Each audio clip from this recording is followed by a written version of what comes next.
Има приятелки и той започнал да изпитва сексуално влечение към Франки. Той искал да стане едно цяло с него, като го нареже на парчета и после го погълни.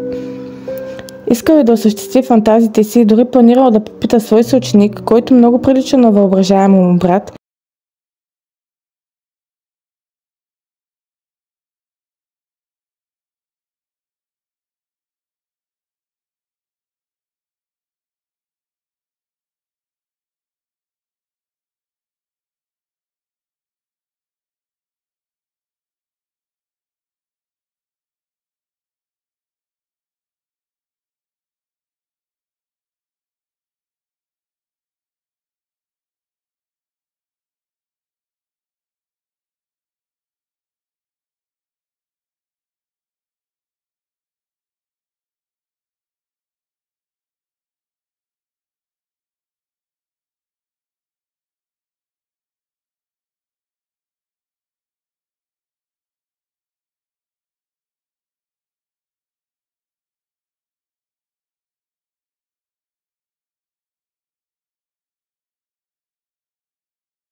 изяде някого.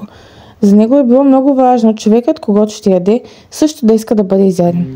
Това само по себе си е много лудо, но още по-луд е факта, че след публикуването на обявите му, веднага започнал да получава писма от доброволци. Някои от тях първоначално се съгласили, но последствие се отказали да бъдат изядени. До 5 февруари 2001 година, когато Майвис се запознава с Бернт Юрген Брандис, 43 годишен бисексуален инженер от Берлин. Бернт Брандис е роден на 19 януари 1958 в Берлин, Шонеберг, като единствено дете в богато семейство. Баща му е бил лекар, а майка му е била анестезиолог, работеща в клиники в Берлин, Целендорф. През 1963 година майката на Брандис загива при пътно-транспортно происшествие по време на почивка. Полицейското разследване открива доказателство, че смъртта е самоубийство, прикрито като инцидент, вероятно проистичащо от чувство за вина поради медицинска грешка, която е допуснала предходната година, довела до смъртта на пациент. Бащата на Брандис никога не е разказвал на сина си за истинските обстоятелства около смъртта на майка му, което според психолога Клаус Михаел Байер е довело до развитие на тревожни проблеми от Брандис, а в последствие Брандис е отгледан предимно от детегледачки, наети от баща му, от които се дистанцира след повторен брак със служителка в лекарския му кабинет. Байер твърди, че негативните му отношения с мащехата му са допринесли за анормалното му психосексуално развитие и желанието му за кастрация, по-късно утежнени от самоомраза заради сексуалната му ориентация. Брандис работи в телефонния сектор на Сименс от 1981 година и получава изпълнителна позиция като началник на отдел в Берлин. През 1992 годишната му заплата е 70 000 евро, еквивалентно на 115 050 евро през 2023. Въпреки финансовия си успех, той е все по-недоволен от живота си поради междуличностни трудности. Влошаващите се отношения с баща му завършват с това, че по-големият Брандис прекъсва контактите с сина си, защото той разкрива своята сексуална ориентация през 1990. Между 1987 и 1994 година Брандис е изгоден за жена, но двойката се разделя след като Брандис се изневерява с мъж по време на бизнес пътуване до Съединените щати. От 1995 до 2000 Брандис живее в Берлин, практикувайки случайен секс с хора от гей-барове, както и поддържайки романтични връзки с няколко жени от Германия, Съединените щати и поне една от Нигерия. Според партньорките му, както и жени, така и мъже, Брандис не е проявявал интерес към мазохистични практики по време на полов акт с тях. Вместо това, през същия период той е търсил услугите на мъжки проститутки за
и както той се изразил, да в чаща. След това Майвес изпържил пениса в тиган със сол, черен пипер, вино и чесън. След това го изпържил с малко от мазнината на Брандес, но до тогава той вече бил твърде изгорен, за да бъде изяден от двамата мъже. След това нарязал пениса на парчета и го дал на кучето.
Заедно да ядат пица и да пият бира. След това се срещнал с 26-годишният Александър Отес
и 23 магнитни ленти.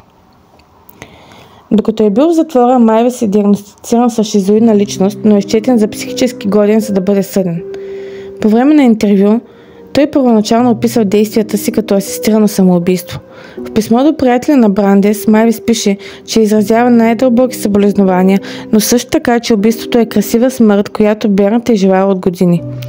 Процесът признава, че съгласието на жертвата не е извършено под натиск, но подчертава, че това не прави акта на убийството законен, като се обръща специално внимание на нарушеното психическо състояние на Брандес, евентуално допълнително променено от приема на успокоителни лекарства по време на смъртта му. На 30 януари 2004 г. регионалният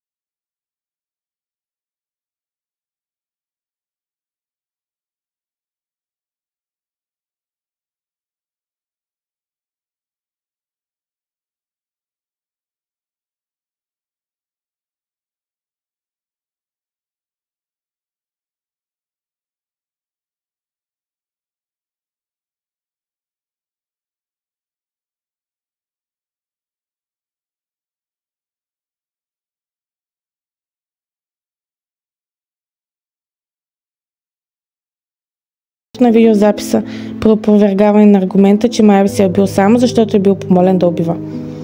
Повторният процес срещу него започва на 12 януари 2006. Психолог заяви, че Майвес може да извърши ново престъпление, тъй като все още имал фантазии за поглъщане на плътта на млади хора. На 10 марта 2006 Висшият регионален съд на Франкфурт осъди Майвес за убийство и го осъди на доживотен затвор. Днес Армин Майвес продължава да е в затвора, вече е вегетарианец, работи в перално помещение, пускат го на кратки екскурзии, пише книги, но продължава да вярва, че е помогнал на Брандес, защото той е искал да умре. През годините подава няколко молби за освобождаване, но те са отхвърляни. През 2026 година ще подаде отново. Къщата му била посещавана редовно от туристи, но през 2023 бива запалена от